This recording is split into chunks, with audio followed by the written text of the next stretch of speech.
Zavod Burja, odnosno Bura je neprofitni zavod čije poslanstvo je osnaživanje ranjivih grupa slovenskog društva i to kroz obrazovanje, kulturne i umjetničke projekte koji jačaju tolerantno i kreativno društvo.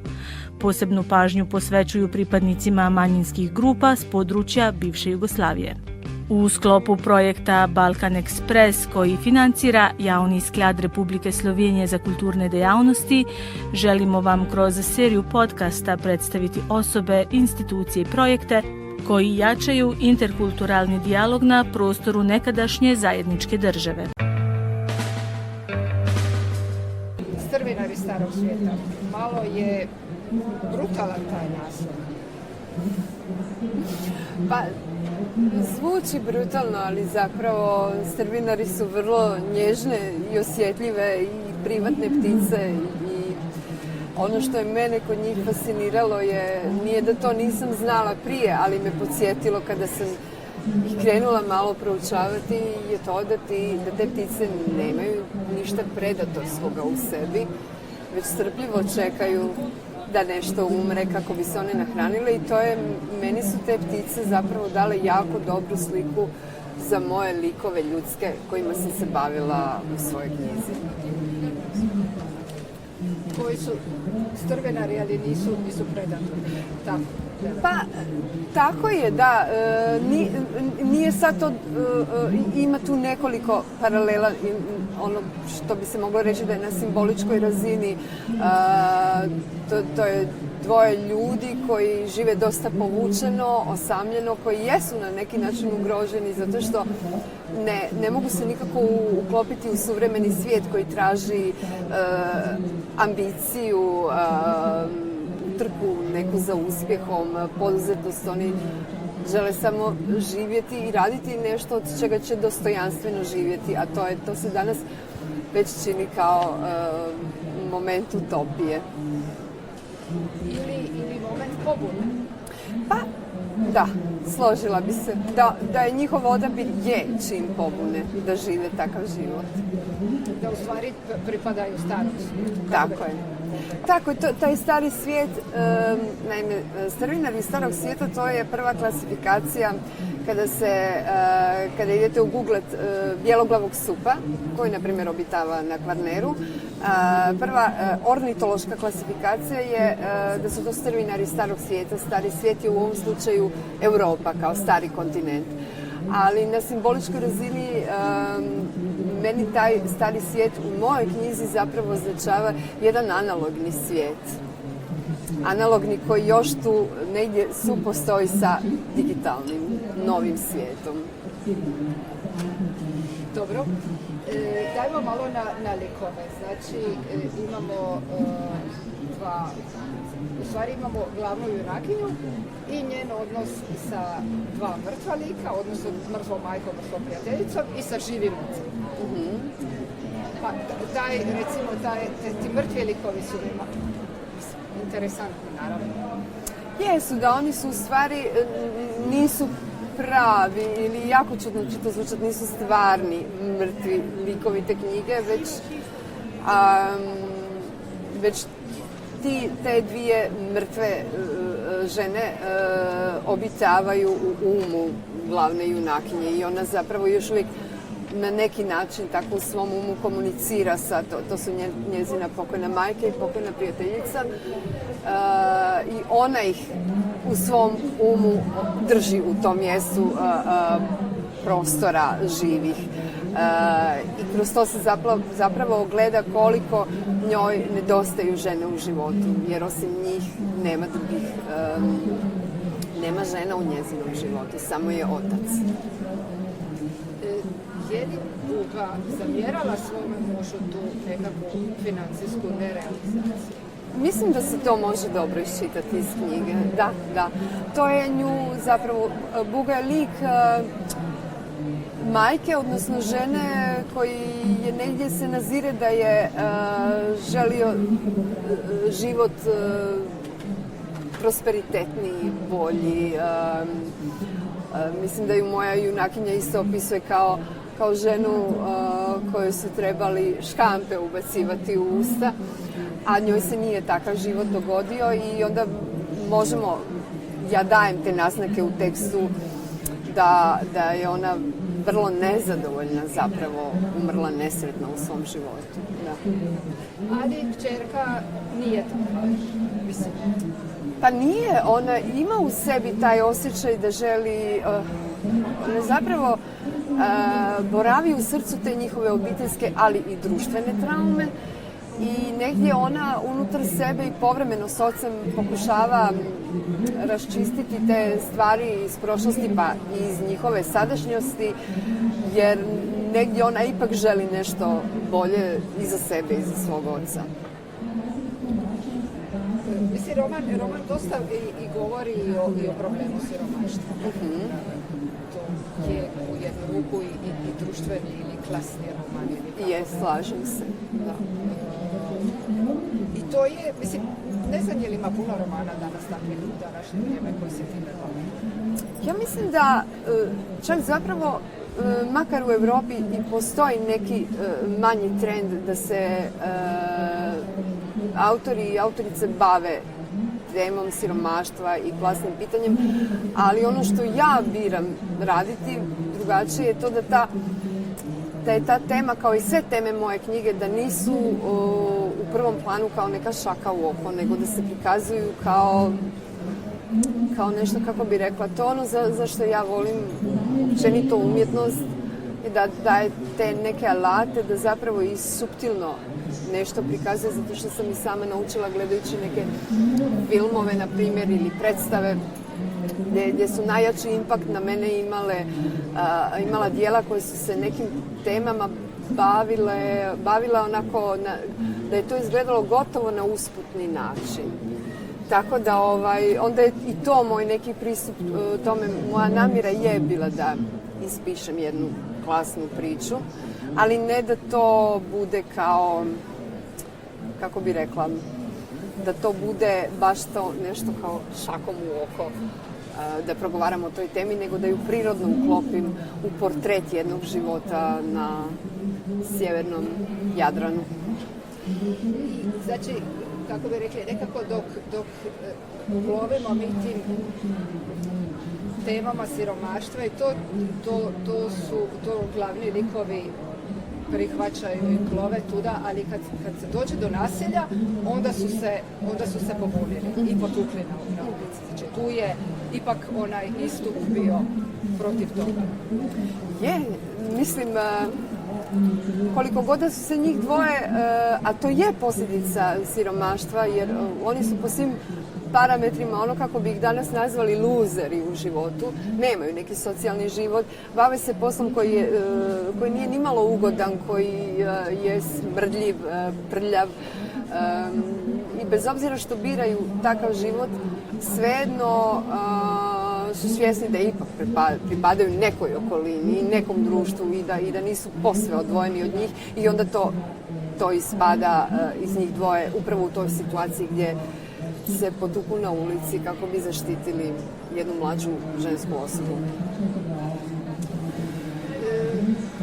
Iako je priča fikcija, ipak ima nekih elemenata i autobiografskih, ako se ne varam, spominjali ste Kaljinko, ne Brod, odnosno pjesmu, pardon, ne Brod, nego pjesmu koju je vama isto tako otac pjevao u djetinjstvu. Pa možda i odnos, taj baš duboki odnos između kćeri i oca, jedna ta povezanost koja se osjeća u romanu možda.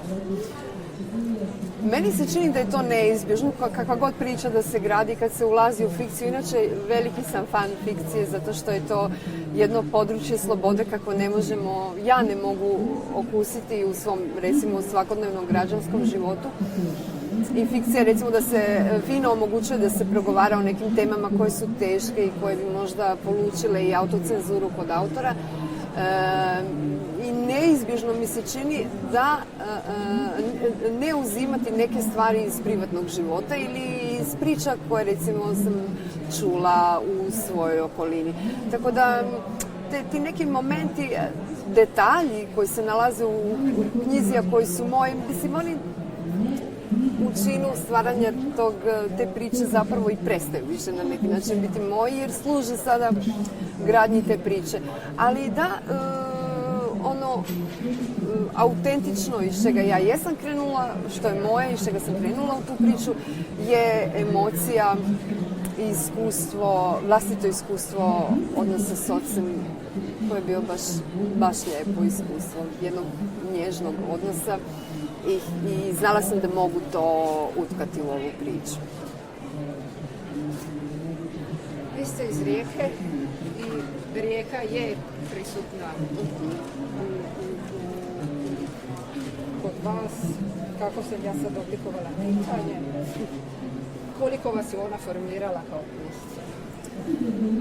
Pa puno, jer mislim da nas prostori koje obitavamo apsolutno oblikuju kao ljude, kao građane, kao seljane i tako da vjerujem da ne živim u Rijeci, da živim u nekom drugom gradu ili ne mora to biti ni grad, da je jednostavno da je ravnica u pitanju, sigurno bi me oblikovala i utjecala bi na moje pismo, jer vjerujem da nismo odvojeni od prostora u kojem živimo i da nas on oblikuje i psihološki.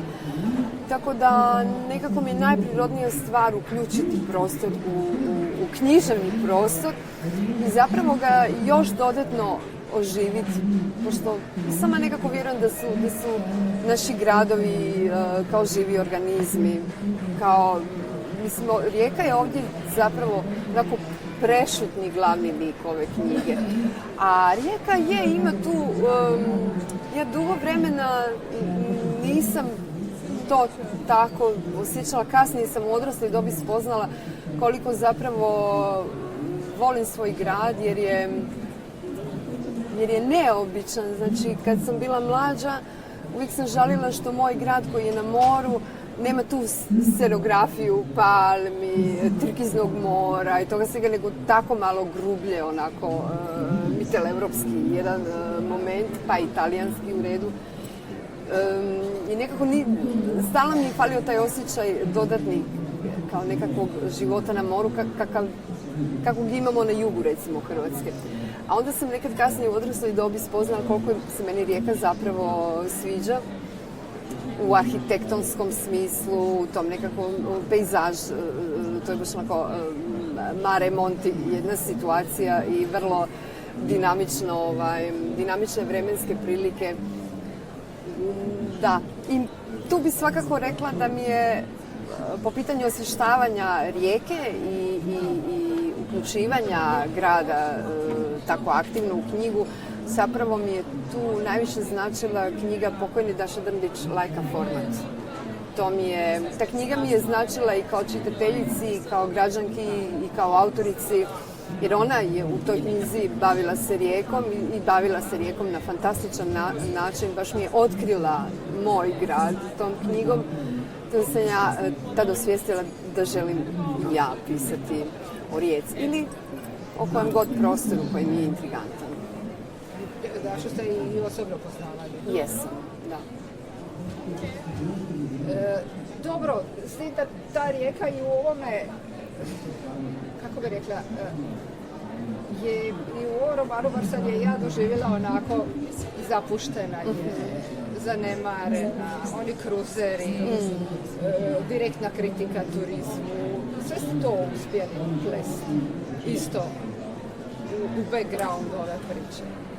To je trenutno nešto što mene privatno žiga kao tema, taj prekomjerni turizam kojeg još nema zapravo u Rijeci, ali sam ga doživjela u Dalmaciji, doživjela sam što znači živjeti, jer u Splitu sad jako puno isto živim. Doživjela sam,